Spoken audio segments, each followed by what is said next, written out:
So constipation is very common among like elderlies, and also right now because of the eating habits in youngsters and middle age population also, this is very common constipation. So what is constipation? I don't think that I have to brief you about the constipation kya cheez hai, but we all know that when we are not able to pass the stool in a proper way, बहुत मुश्किल होती है, tight stool होता है, so this is called as a constipation. Some of the very specific features of constipation is that it is very dry and hard, and जब हम उसको constipation, जब हम मोशन पास करने बैठते हैं तो हमें बहुत मुश्किल होती है पास करने में, पेट में दर्द होने लगता है और हमेशा ऐसा फील होता है कि पेट पूरी तरह से साफ नहीं हुआ है. So that all comes under constipation की क्राइटेरिया के अंदर आता है. And I think personally that constipation is more than a illness, क्योंकि इसमें हमारा पूरा का पूरा रूटीन बिगड़ जाता है. We are not comfortable, we don't feel like doing anything, क्योंकि मॉर्निंग से ही जब आप वी आर नॉट सेटिस्फाइड तो चीजें और गड़बड़ होने लगती हैं. So before we proceed further for a constipation, just a brief about कि हम खाना खाते हैं उसके बाद होता क्या है. So not going into very scientific details, but हमने खाना लिया, हमारे मुंह में गया, then it goes from esophagus, हमारे यहाँ से नीचे जाता है, it goes to the stomach. Stomach से it pass to small intestine. From small intestine it goes to large intestine, rectum and then anus. यहाँ से stool जो होता है वो निकल जाता है. Now what is stool is, हम जो खाते हैं उसमें से जितना nutrients, vitamin, ये चीजें जो चाहिए होती हैं, that the body absorb. So the process takes from stomach, esophagus until small intestine. यहाँ तक में जितना body को चाहिए होता है, they take everything. Now the excretion part it takes place in large intestine. So large intestine से हमारा main काम शुरू होता है. So before we proceed, I would like to show you a small video कि large intestine what it does. So it will be easy for us to understand the later phase. So this is something, the बचा हुआ food, it is going from the large intestine. So large intestine से सारा काम जो होता है वो शुरू होता है. So this is going down, and ये यहाँ से जितने टाइम जाता है, like passing from full large intestine, it absorb a lot of water. उस absorption of water की वजह से ये smoothly anus से, rectum से, anus से pass हो जाता है. So it has gone down. So this is the normal phenomena जो होता है normal जब हम morning में stool pass करते हैं. So now what happens when we are having a constipation? I hope my screen is visible, Sanjana. Yeah, your screen is visible. Very clear. Yeah. Okay. So this is what the digestion process take place. I know many of you know about it. Just मैं उसको एक बार ऐसे ही brief करना चाह रही थी. So now what are the symptoms? Symptoms सब में अलग अलग होता है. Everybody has different symptoms. So constipation के main चीज होते हैं कि stool normally हमें रोज morning pass करना होता है. But if somebody is passing the stool like only thrice in a week or twice in a week, it comes under the category of constipation. काफी hard होता है, lumpy होता है, dry stool होता है, और हमेशा हमें feel होगा, we will feel it कि नीचे कुछ block है, something has not gone down, और rectum में नीचे हमेशा ऐसा लगेगा कि कुछ फंसा हुआ है. So this is some of the common symptoms of constipation. इसके अलावा और क्या होता है? So we have severe abdominal pain. कई बार ऐसा होता है कि स्टूल इतना टाइट होता है कि ब्लड भी आ जाता है, और बिकॉज हम कमोड में बैठ के इतना प्रेशर लगाते हैं कि हमें कई बार चक्कर भी आता है, या हमारा ब्लड प्रेशर रेस हो जाता है because we are stressing ourself a lot. हमारा जो एब्डोमेन होता है वो काफी डिस्टेंडेड हो जाता है, it is always distended, and because इतना फुलनेस होता है पेट का. So sometimes people vomit also because constipation है तो वो स्टूल पास हुआ नहीं है, फूड जो रिमेनिंग है वो पेट के अंदर ही है. So that cause vomiting, and इतना स्ट्रेस हो जाता है कि sometimes people have fever also. So this can lead to a serious issue.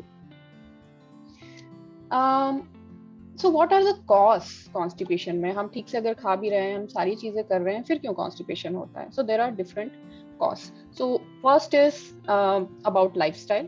So if we are taking low fiber diet, जिसमें हम vegetables नहीं ले रहे हैं, fruits नहीं ले रहे हैं, सिर्फ frozen food ले रहे हैं या पका पकाया बाहर से ले रहे हैं, so in that type of things fiber diet जो है नहीं होने की वजह से we have this constipation issues.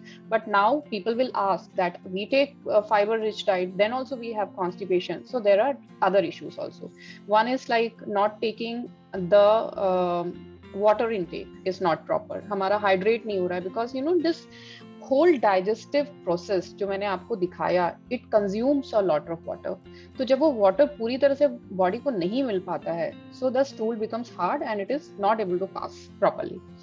We are not doing exercise. जब तक exercise नहीं होगा and we have a very sedentary lifestyle. कई बार होता है कि after retirement, so my mom has had this issue because retirement हो चुका था, घर में रहते थे, घर में आजकल like I remember जब मैं छोटी थी and मेरे घर पे सारा चीज हम लोग खुद करते थे, very rarely we had maids, क्योंकि सारी छोटा फैमिली था and we used to do everything.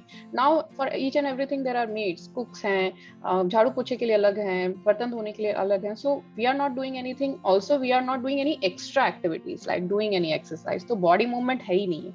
जब बॉडी मूवमेंट नहीं है तो ऑब्वियसली हमारा बॉडी मूव नहीं कर रहा है, so it will affect the digestive system also. Then change in our normal routine. If we are traveling, हम कहीं जाते हैं, we are traveling, तो हमारा खाने का रूटीन चेंज हो जा रहा है. रिश्तेदारों के घर जाते हैं तो हो सकता है कि हमारा जो रूटीन है वो हम फॉलो नहीं कर पाए. Then we have this constipation issues. ठीक टाइम पे नहीं सोना, a very very big issues, and I think it is very common in elderlies, क्योंकि अदर चीजों की वजह से वो सो नहीं पाते हैं, और जब सो नहीं पाते हैं तो जो हमने खाना खाया है उसका प्रॉपर मेटाबॉलिज्म नहीं हो पाता है. This again leads to constipation. Other thing is that milk or cheese, ये if we are consuming this in a large amount, this can also cause constipation. But हमने ये भी सुना है कि अगर constipation होता है तो हम गर्म दूध अगर लेते हैं तो उसमें हमारा जो मोशन होता है वो पास हो जाता है. So that is correct, उससे होता है. But if we take lot of dairy products तो वो constipation कर सकता है, because जो हमारा abdomen होता है that is very sensitive to protein, और normally cows milk में काफी protein पाया जाता है, तो उसकी वजह से भी it generally affect our digestion process. Stress is a very common thing nowadays, and this can actually lead to constipation. अब stress में क्या होता है कि when we eat, the neurons that line our digestive tract, it signal our intestine कि अब आपको contract करना है and you have to digest the food. But stress में क्या होता है कि these neurons are disturbed, so उसकी वजह से they can't give the signals properly कि अब आप खाना आ चुका है, you have to start the metabolism, आपको digest करना है. So that whole process get disturbed because of the stress thing. So stress is also a issue with constipation. The other thing is resisting the urge to have a bowel movement. हम कहीं बाहर हैं या फिर हमें motion ऐसे time पे आते हैं when we are in an office और या हम बाहर चले जाते हैं, so we control our motion. So वो कंट्रोल करने की वजह से फिर जो है वो पूरा ही सिस्टम खराब हो जाता है, उसकी वजह से भी it cause constipation. So these are some of the cause which actually cause constipation.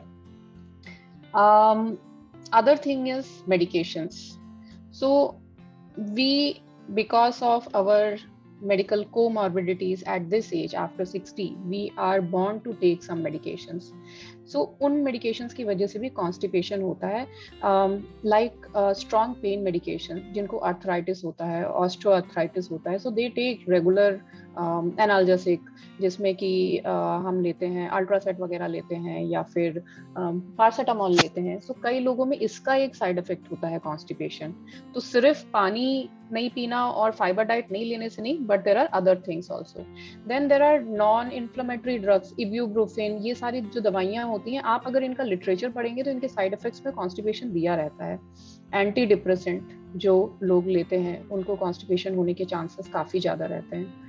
Iron pills, कई बार हम लोग अपना we do a hemoglobin test and we find that we have anemia, iron deficiency anemia, and when we take these iron pills, the side effect is constipation. Some of the allergic medications like cetirizine, so this also has a side effect. कुछ type of blood pressure की जो medicine होती हैं that also cause constipation, psychiatric medications, anti convulsant medications होती हैं जिनको जो लोग कंटिन्यूअस काफी साल से फेनिटोइन, गैबापेंटिन ये सारी मेडिकेशंस पे होते हैं उनको भी कॉन्स्टिपेशन होने के चांसेस काफी ज्यादा रहते हैं. Then there are anti emetic medications, यानी कि उल्टी आने के टाइम पे जो हम बंद करने के लिए लेते हैं, ऑन्डासेट्रॉन वगैरह टैबलेट्स होते हैं. So this also cause constipation. अब हम में से अगर जितने लोग यहाँ प्रेजेंट हैं इनमें से कोई ना कोई medications we are taking at present, and this is ऐसा नहीं है कि everybody will have constipation, but some people will have the side effect of constipation. So what we have to do is maybe in the management we can discuss. So this we have discussed lifestyle, medications. Up if we have any other medical comorbidities. So medical comorbidities, it includes like hypothyroidism है, thyroid का issue है, if we have diabetes, if we have electrolyte imbalance, तो इसकी वजह से भी constipation होने के chances रहते हैं, because thyroid interferes a lot with digestive system. तो वो जहाँ कम हुआ उसकी वजह से हमें कॉन्स्टिपेशन होता है. इसलिए normally if somebody is having hypothyroidism, जो सुबह मेडिसिन लेते हैं 6 o'clock, उसके 2 घंटे बाद खाना खाने के लिए बोलते हैं, बिकॉज वो इंटरफेयर नहीं करेगा फिर डाइजेशन में. If somebody is having a colorectal cancer or stomach cancer, तो definitely they are, because वो तो पूरा ही हमारा सिस्टम खराब हो जाएगा, so they will have a constipation issue. Then there is irritable bowel syndrome. And what is the irritable bowel syndrome? This is very unique type of thing, जिसमें क्या होता है कि हमारा जो कोलोन इंटेस्टाइन होता है उसमें पाउचेस बन जाते हैं, जिसकी वजह से वो जो एंड प्रोडक्ट है, जो स्टूल है, वो पास नहीं हो पाता, वो कहीं ना कहीं जाके अटक जाता है.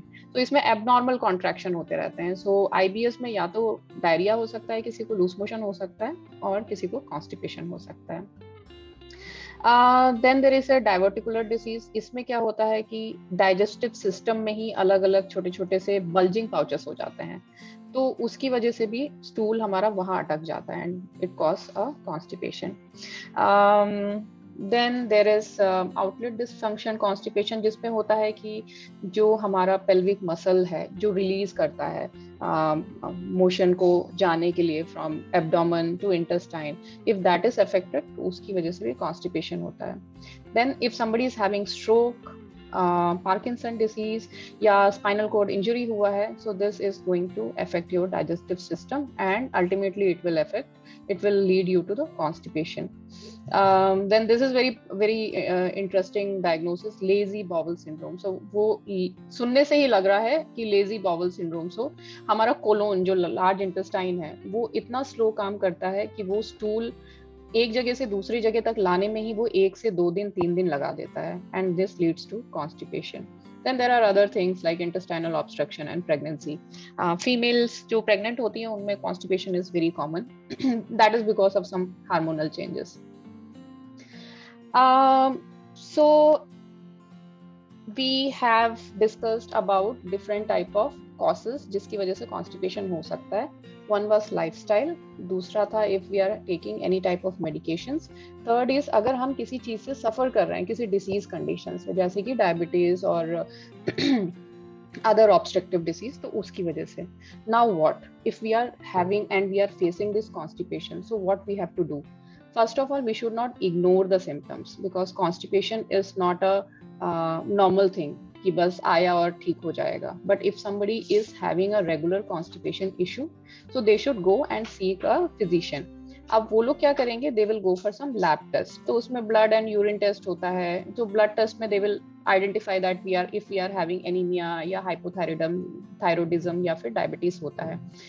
So many times ये चीज हमारे अंदर क्लिक करती है कि मोशन नहीं हो रहा है तो उसके लिए ब्लड टेस्ट क्यों कर रहे हैं. बट क्योंकि हमने पीछे सुना और हमने समझा कि that is related to medical comorbidities also, इसलिए we have to do certain blood test, and this is mandatory if we have to diagnose what is the cause of constipation.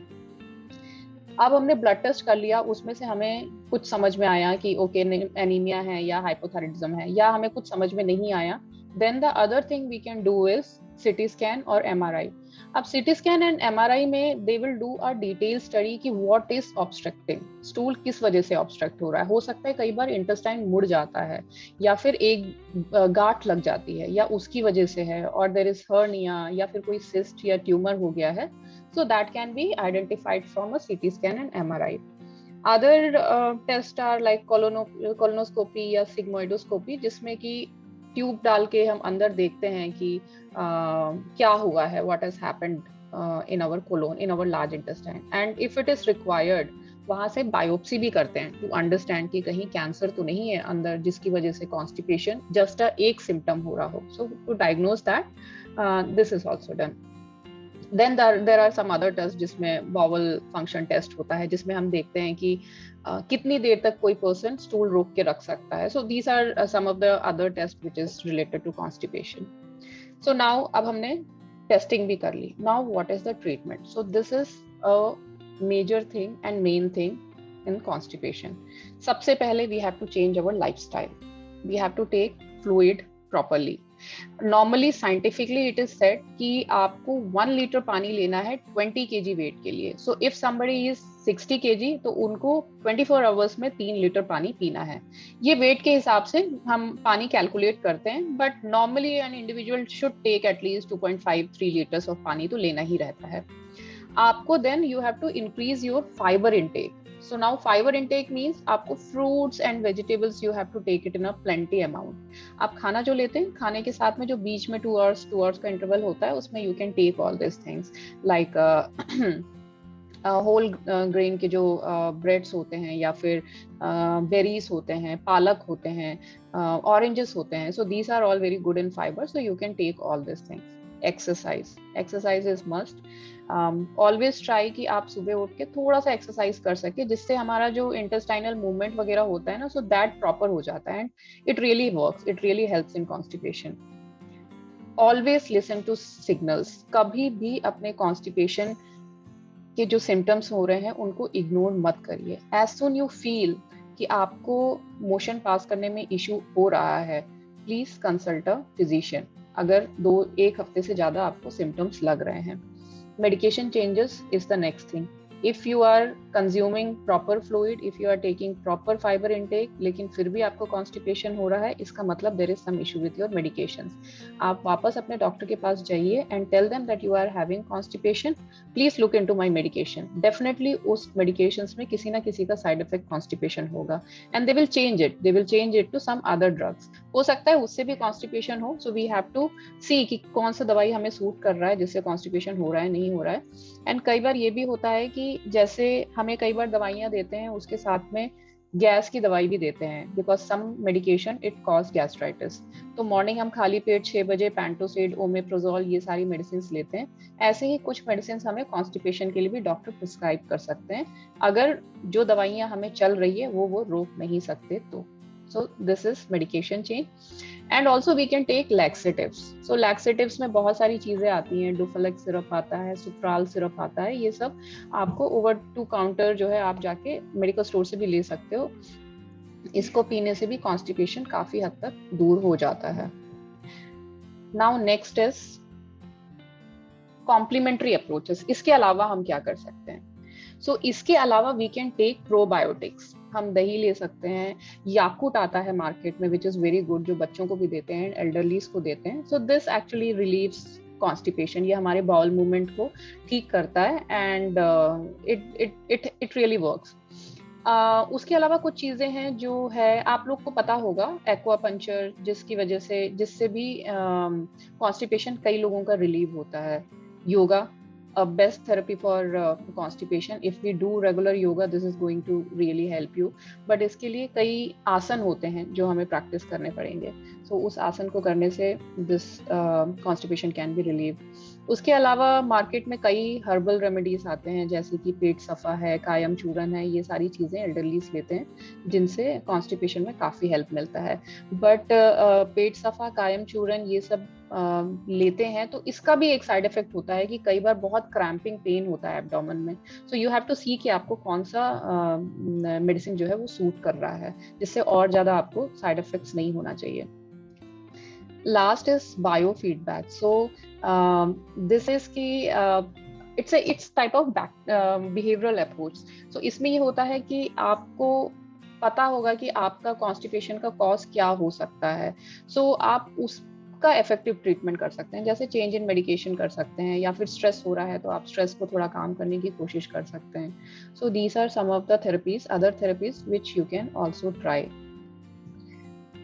अब you have to go to a doctor. So आपको mentally prepare होना चाहिए कि आपके doctors आपसे ये सारे questions पूछ सकते हैं.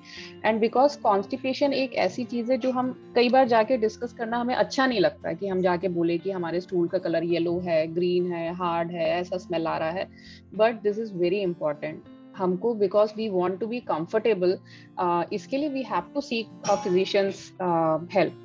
So if we go to a doctors, they are going to ask you about your past medical history. कुछ था क्या पुराना, कुछ weight का कोई gain का history था, और family history of constipation है क्या, do you had any gastric procedure, किसी को कोई surgery वगैरह हुई है क्या, आपका मोशन का टाइमिंग्स क्या है, कैसा टाइप का होता है, कितने बजे आप जाते हो, आपका स्टूल कैसा लगता है. So these are some of the questions which can be asked by a doctor. आपके लाइफस्टाइल के बारे में भी वो पूछ सकते हैं कि आप सुबह कितने बजे उठते हो, क्या खाते हो, क्या पीते हो. सो आई वुड सजेस्ट आप कभी भी फिजिशियन के पास जाएंगे तो इनका आपको प्रॉपर जवाब देना बहुत जरूरी है, बिकॉज इसी के बेसिस में आपका ट्रीटमेंट प्लान होगा.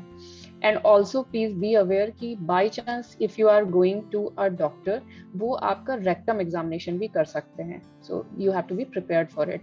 रेक्टम एग्जामिनेशन में वो नीचे आपका जहाँ से मोशन पास होता है उस एरिया को भी एग्जामिन कर सकते हैं, और प्रॉब्ली एक फिंगर से भी वो ऑब्जर्व कर सकते हैं कि अंदर कोई स्टूल फंसा हुआ है कि नहीं फंसा हुआ है. सो वो चीजें भी वहाँ पे हो सकती हैं. So we have to be prepared for this.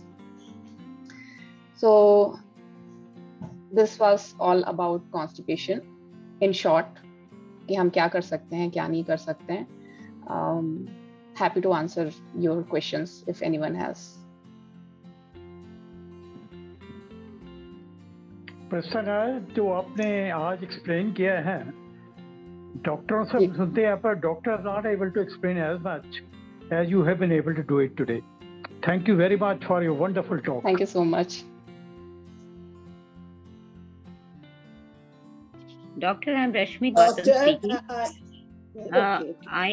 I just want to tell you, it was a very enlightening and very eye-opening session that you took. And I just want to know that, sometimes my bowel movements are absolutely normal every day.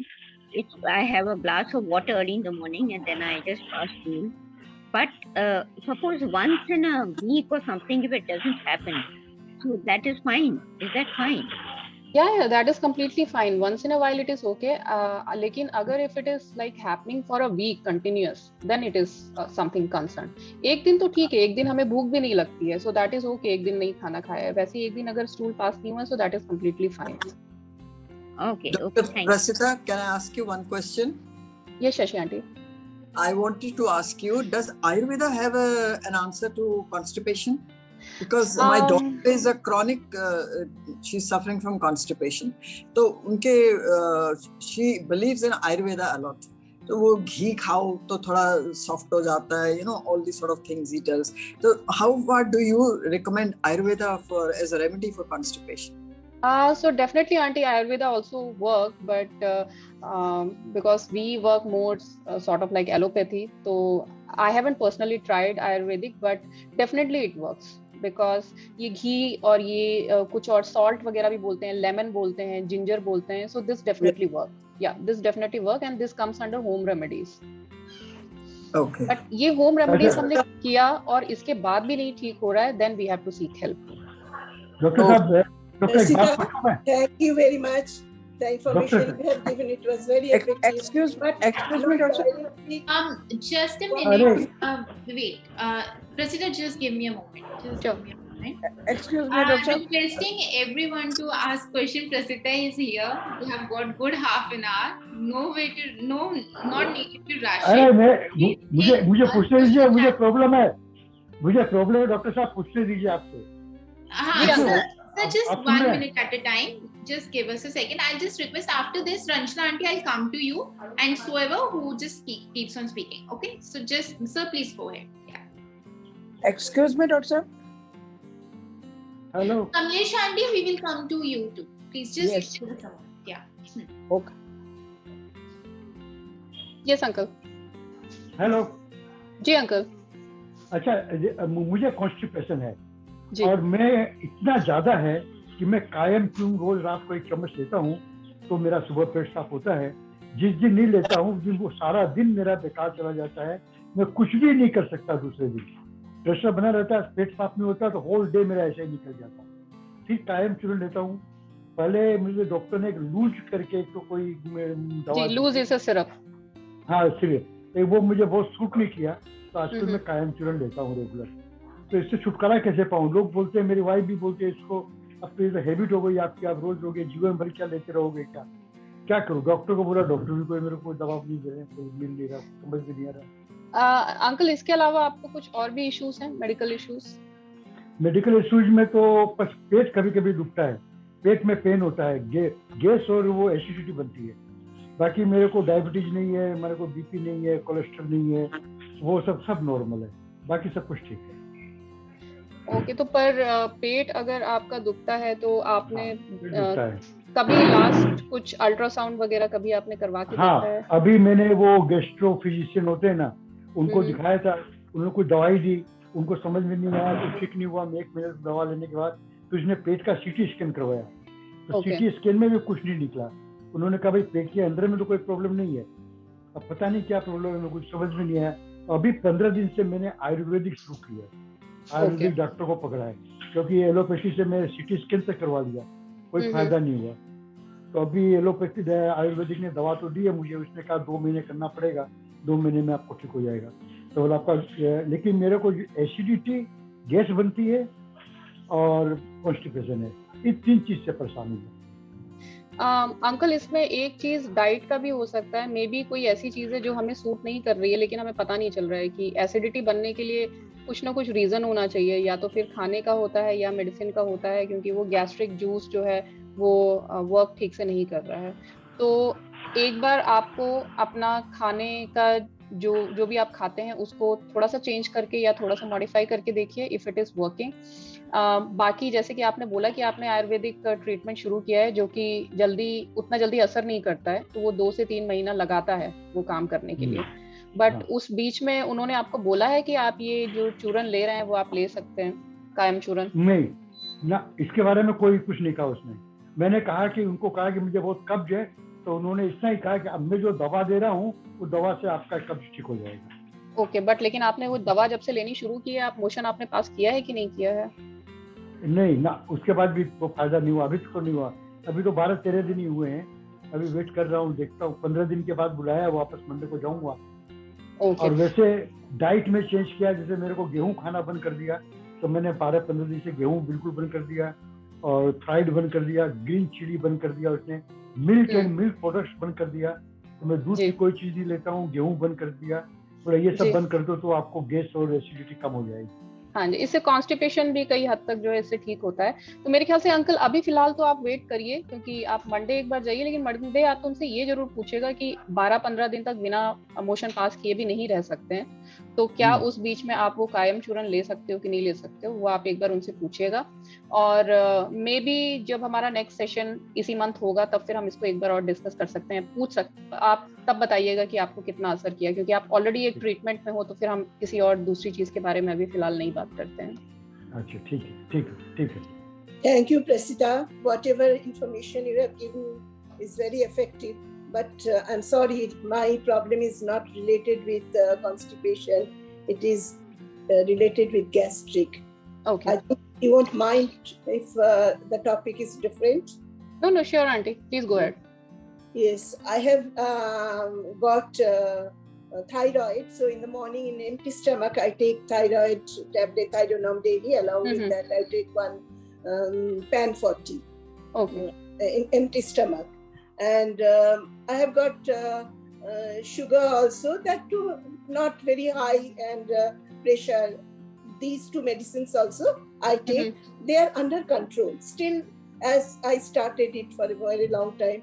But recently, for the last say 1 month, I'm noticing I'm having a gastric problem, for which whatever I take after lunch, after dinner, that gastric problem is there. So, and we are non-veg, and see, I'm not only one person, other members are also there. So separate cooking cannot be done for me. So whatever is made, I also take, but not too much of oil or spicy food is there. But gastric problem I'm facing. So only pan 40 I take in empty stomach. So if you can suggest me for this, anything other than that. So auntie, you take pan 40 only in morning? Yes, in the morning only. After in empty stomach I take it. Yeah, so probably I think you have to start it twice a day. So 6 a.m. in the morning and 6 p.m. in the evening. But before changing it, please consult your physician who has prescribed you. So just let him know so that he, for the last say 2-3 years only.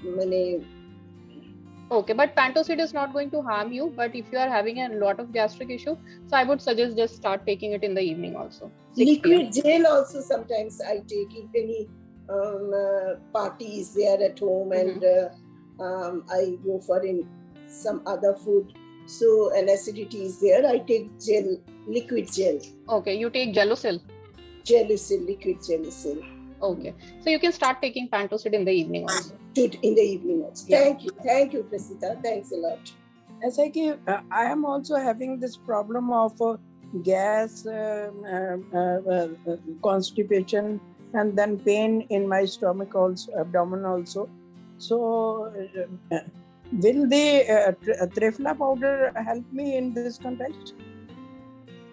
Auntie, I have no idea about that powder.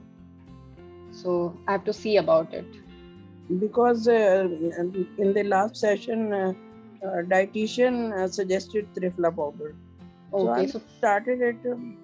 And did it relieve you? No, I have not taken much doses, just 1-2 doses I have taken. So. Okay, but I'm sorry, I have to see for the content of it because I haven't studied or heard anyone taking this. So probably maybe in the next session I can reply back to this, or you can contact your dietitian who has taken the session if it has not worked for you. And what about gluten-free wheat? Yeah, so that is okay. That is a good thing, which will relieve constipation, gastritis, and pain. And are you taking any other medicines like empty stomach? No. In between, I take this Pantocid D or Pantocid 40. But Auntie, I think there is no harm if you take these medications in the morning time, empty stomach, because फिर ये पूरे दिन आपको gas से relieve करके रखेगा. So should I take it? Should I take you it should regularly? You should take it regularly, but please consult a physician before that. Maybe Imoha के जो physician है उनसे एक बार consult करके you can start taking it in the morning because this will help you out. But there are other different type of medications. There are Pantocid. Physician just told me take this Pantocid for 1 week. I took that for 1 week, but. हाँ, लेकिन aunty उसके बाद आप फिर वापस गए नहीं होगे ना, उनके साथ रिव्यू नहीं हुआ होगा. अगर आप उनको जाके बताओगे कि ये 1 हफ्ते मैंने लिया था and it was relieved, but now again it has started, so they will continue this. And this will help you then. And due to gas, there is pain in stomach every time. Yes. Because gas की जो चीज है ना, it is very dangerous. अगर बन गई पेट के अंदर and there is no route for coming out, so this will rotate inside your abdominal cavity and this will cause you pain on abdomen. आपको vomiting जैसा लग सकता है, आपको खाना खाने का मन नहीं करेगा. So these are all things which can occur.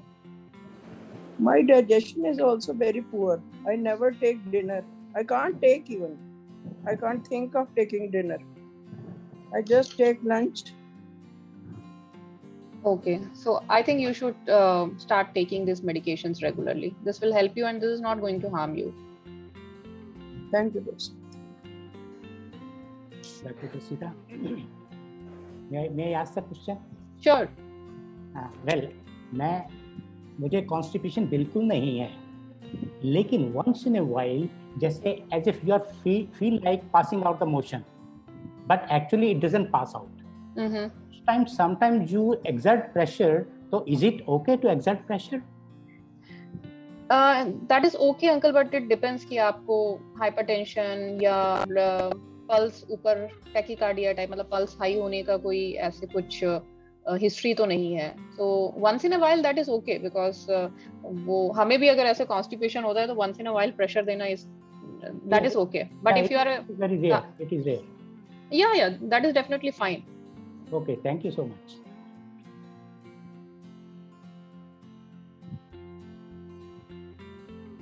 We can take more questions in case anyone has. Otherwise, we'll wrap up. Mister एक मैं क्वेश्चन पूछना चाहता था. Sure. ये जो लेक्सेटिव डॉक्टर जो भी आपको प्रिस्क्राइब करते हैं जी, 1 हफ्ता 10 दिन या 15 दिन तक जब तक आप ले रहे हो तब तक तो ठीक है. उसके बाद उसका इफेक्ट आस्ता आस्ता खत्म हो जाता है. And unless you take some other different one, it probably doesn't relieve you.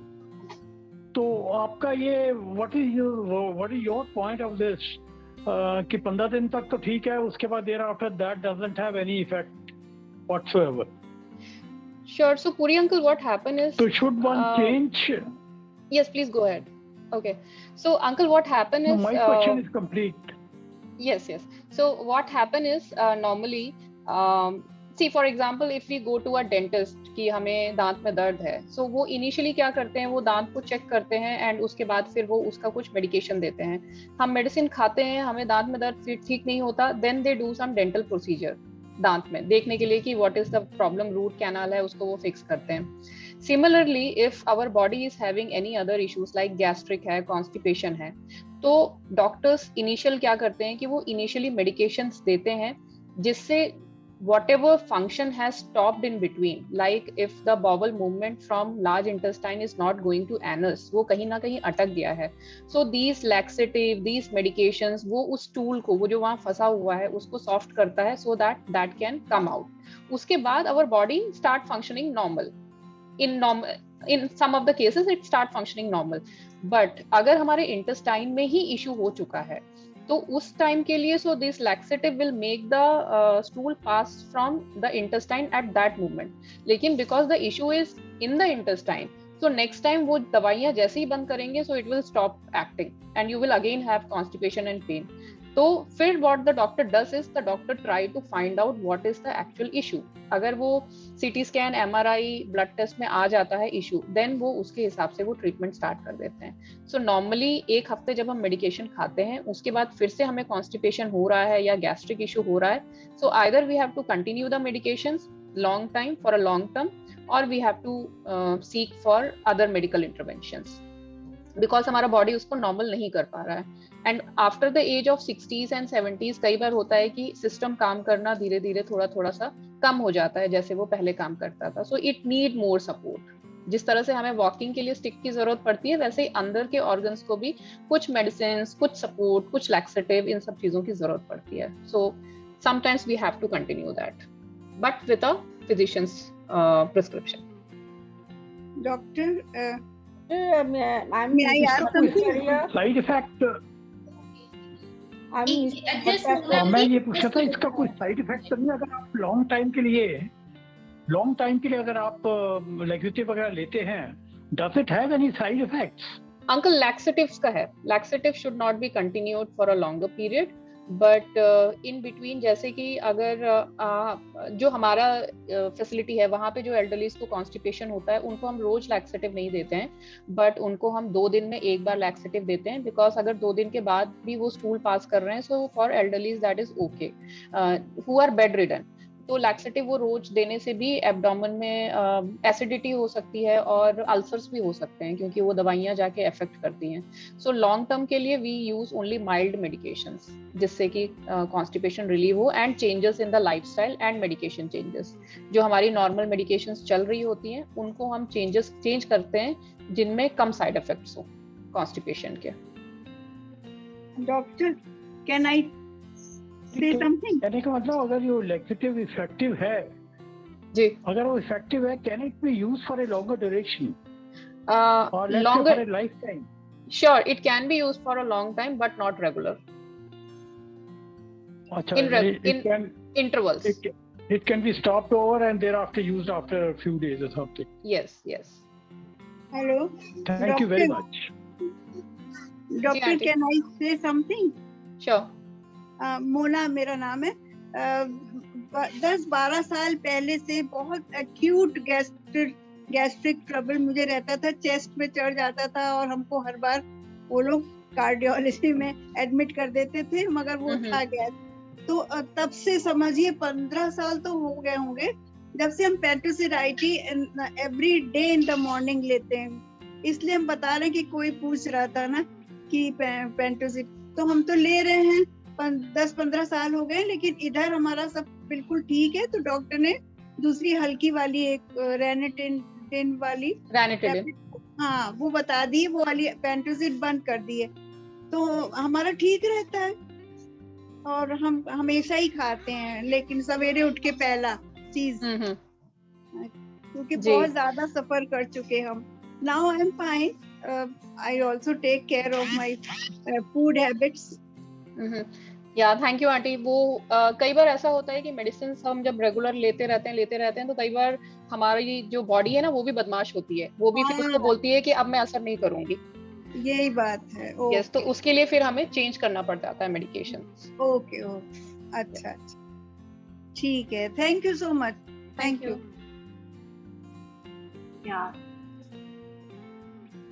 Sunanda aunty, you want to ask something? Yeah, I just want to. It's about this PAN 40 or PAN D. There are two medicines. I think I had a surgery, so after that I was given this PAN D. But now my husband, he takes PAN 40. He says that works better. But I just wanted to. But is it true that we have to make a habit of it and take it daily? Because when that is stopped for 2-3 days, then again the problem recurs of having an indigestion, and obviously the movement of the bowels is not regular. And another thing is that even for the constipation, regularly we'll take 2 spoons of that isabgol every night or something like that, so that becomes a regulatory thing. I mean, unless I take it, I may not be free in the next morning. So that is why we have to make a habit of it, of something like that. Yeah, auntie. So sometimes we have to make a habit of that, and isabgol is very safe. It can be taken daily. It's husk. ये सब गुल हंसते हैं. या but लेना थोड़ा मुश्किल होता है. हाँ, वो बहुत ही ज्यादा गाढ़ा सा हो जाता है. But yes, so that can be taken like a lifelong thing. But auntie, I think PAN 40 and PAN D have different composition. Yes, that's what I'm asking. Yeah, so वो आपको अगर PAN 40 बोला है, so I would suggest that continue PAN 40 only, because दोनों में composition में changes होता है कुछ. So you can continue with PAN 40. So that can be taken daily. That can be taken daily. That is completely fine. Yeah, it relieves the indigestion immediately. Sure. I mean, it's very, very effective. Yes. I mean, so far. Thank you very much for your advice. This PAN 40, does it help in getting rid of constipation? It is mostly for gastric reflux. जो gastric issues वगैरह होती हैं, PAN D is for that. If there is excessive production of acid. Voice is not clear. Voice is not clear. Sorry, am I audible now? Yeah, Prasita, you are audible. Okay. Taylor, आपके थोड़ा सा issue हो गया था. Prasita, yeah. Okay, Uncle. So Pan D is not for constipation, but it is normally for gastric issues. Pen 40. Yes, Pan 40 is for gastric issues who have lot of gas problem and burning जो होता है पेट में, उसके लिए हम Pan लेते हैं. Actually, हम constipation से थोड़ा gastric topic में आ गए हैं, so we started discussing about this. Thank you so much. Yeah, I would like to ask some questions. I have lots of stomach problems. I have fatty liver, enlarged liver, and so actually I don't feel like I don't have appetite at all. Sometimes just take smoothie like that, and ensure I take that's fills my stomach. I don't feel like eating, but I take Isabgol every day with just to make it tastier. I mix some orange flavor, something like the doctor gave me. It's like a Febrile Rich or something. Just 1 spoon of that, 2 spoon of Isabgol. It makes a little better taste. And then I take Triphala Churna. So I take 2 purgative because I don't have any food except sometimes egg or fish. And then I take tomato and cucumber as a salad. I don't feel like eating rice or chapati, not at all.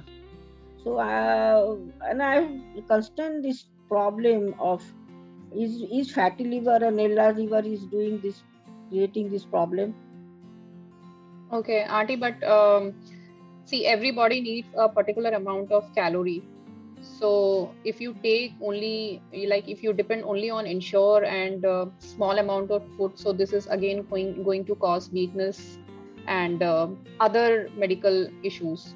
So I would suggest that whatever you like and dislike, जो आप पहले खाते थे, you should discuss that with your dietitian and make a diet plan for yourself जो आप थोड़ा थोड़ा खा सको. At least आप पूरा एक प्लेट भर के नहीं खाना, लेकिन 1 bowl if you can take. नहीं, मैं खा ही नहीं सकती हूँ. They bring me 2-3 आइटम जैसे घर में बनता है. अच्छा, मैं इसको ले जाओ, कल खाऊंगी, कल नहीं, रात को दाल को भी मैं कप में करके लेने चाहती हूँ, मैंने not with rice, just ऐसा. No, rice is completely fine if you don't want to take it. But what I was suggesting is that take a little amount of food, but don't avoid eating it because that it will cause further complications. So आप 2-4 चम्मच लो.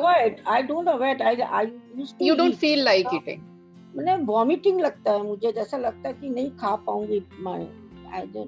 At all, I don't feel appetite at all. Only breakfast I like. Breakfast I really enjoy, but otherwise the whole day I don't have. I like smoothie, so I make little bit of that type of thing. Smoothie is also okay, but what smoothie you take? What is included in that? Sometimes a little bit of mango flavor and apple or nashpati, because I'm diabetic, so I cannot use mango too much. So little flavor, just to add flavor to it. So aunty, smoothie आप ले सकते हो, आप और भी चीजों के साथ में स्मूदी बनाया जा सकता है. आई एम वेरी वीक इन खाना बनाने वाले में चीजों में एडवाइस करने के लिए, but I think there are smoothies which can be taken and maybe you should consult dietitian and they will help, and also your physician, because they will prescribe you some medication which will help you to it will increase your hunger level to a bit. थोड़ा सा तो खाना पड़ेगा, तो you can consult a physician from Emoha itself. They will help you out कि थोड़ा सा apatite बढ़ेगा. जैसे चीजों अभी तो आंटी इन चीजों के लिए भी दवाई है कि अगर आप सुबह आपको एक्टिविटी नहीं कर पाती हो, आपको बहुत आलस आती है, तो उसके लिए भी दवाई है कि आपको सुबह कैसे एक्टिव रखे. तो फिर भूख लगने के लिए तो दवाई डेफिनेटली मिल जाएगी. I don't want to take to rice. I want to diet also. Yeah, but you should take something. Like I want you to meet a dietitian, और जो आप लेते हो ना वही उनको बताओ. So they will calculate कि ये proper calorie है कि नहीं. If it is proper calorie, then definitely it is fine. आप चावल मत लीजिए, लेकिन calories तो पूरी हो जानी चाहिए. Okay, thank you so much. You could explain so much so nicely that now I'm very much satisfied. Thank you, everyone. So I believe, Prasita, we are at the end of the show. It's already 1 p.m. So thank you, Prasita. It was indeed a great show. I mean, the way it's always like, great, a pleasure to have a session with you. Every time you explain in a very non-doctor language, easy to understand for everyone. And just like 20 minutes of basic your presentation and question answers. That's the basic point, of having any session, to deal with as many as questions we can, and as many as elders can solve their own questions over here on the platform. So thank you, Prasita, for today's session, and looking forward to many more sessions in the next month with you. Thanks, Sanjana. It's always a pleasure to be part of this session, and be healthy. Take care. Prasita, what is the meaning of Prasita? I like this name so much. It means it's actually taken from a Sanskrit word, and it has two meanings. One is a person who is always happy. So I'm always happy. And second is a person who is famous. Prasiddha. Famous. Okay. Yes. You say the person also, you can make happy also. Yeah. Happy hai, you're making others also happy. Sure, it's a privilege. Both the meaning goes for your personality. Prasita means make other happy. I have never heard this name. Actually, very Yes, nice. yes, this is absolutely new name. Okay, so Thank you, Mr. Thank you. Thank you, everyone. Thank you. Okay, bye.